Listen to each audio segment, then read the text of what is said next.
আসসালামু আলাইকুম ভিউয়ার্স, কেমন আছেন? আশা করি সবাই অনেক অনেক ভালো আছেন। তো আমার সেই শখের টাইগার মুরগির খামার তো আপনারা দেখতেই পারছেন। তো শখের খামারে একটু অসুবিধা হয়েছিল, আমি দীর্ঘ একটা মাস প্লাস ভিডিও দিতে পারিনি। তো আমি এখানে যে মুরগিগুলো পুষছিলাম, তো এখানে আমার অনেক মুরগি মারা গেছে। তো এই পাশটা পুরো দেখতে পাচ্ছেন, পুরো ফাঁকা হয়ে পড়ে আছে, এই পাশে কোনো মুরগি নাই। তো আমি এটা আর কি ব্যারিকেড দিয়ে রাখছি, যাতে রোগ হয়েছিল যাতে ওদের, যারা ভালো ছিল তাদের এই পাশে রাখছিলাম। তো এই শীতের সময় ঠান্ডা জিনিসটা খুবই খারাপ, ঠান্ডা এমনভাবে আক্রান্ত হয়েছিল যে ঠান্ডার জন্য আমার অনেক মুরগি মারা গেছে। তো অবশিষ্ট এই কটা মুরগি বেঁচে আছে। তো আমি দীর্ঘদিন যাবৎ ভিডিও দিয়ে আসছি আমার চ্যানেলে। তো আমি এখানে টাইগার মুরগির বাচ্চা এবং বীজ ডিম বিক্রি করি। তো এই লং টাইমটা হওয়ার একটাই কারণ যে মুরগিগুলো অনেক মারা গেছে। তো এর জন্য আর কি ভালো লাগে না, আর মোট কথা আসলে শখের জিনিস নষ্ট হয়ে গেলে অনেক খারাপ লাগে।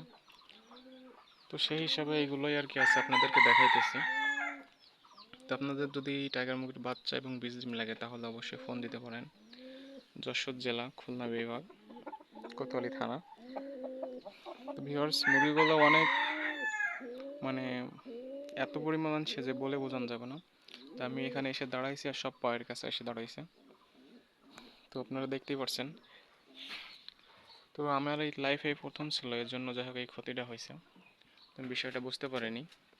তো এখানে দেখতে পাচ্ছেন অনেক ফাঁকা একটা জায়গা পড়ে রয়েছে, আর এখানেও তো মুরগি নাই বলে চলে দেবেন, অল্প কয়টা মুরগি আছে বর্তমান।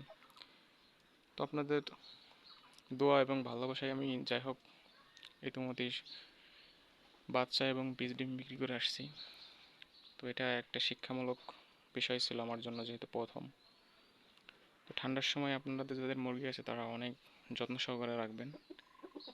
যদি একবার মুরগির ঠান্ডা লেগে যায় তাহলে বাঁচানো সম্ভব হয় না, যদি বেশি করে লাগে। তো ভিউয়ার্স, দেখতে পাচ্ছেন বর্তমান যেগুলো আছে এগুলোর থেকেই আমি যাই হোক যা হইতেছে এটাকে আমি বাচ্চা এবং বীজ ডিম বিক্রি করে থাকি। তো আপনাদের যদি কারো লাগে অবশ্যই ফোন দিবেন। আসসালামু আলাইকুম।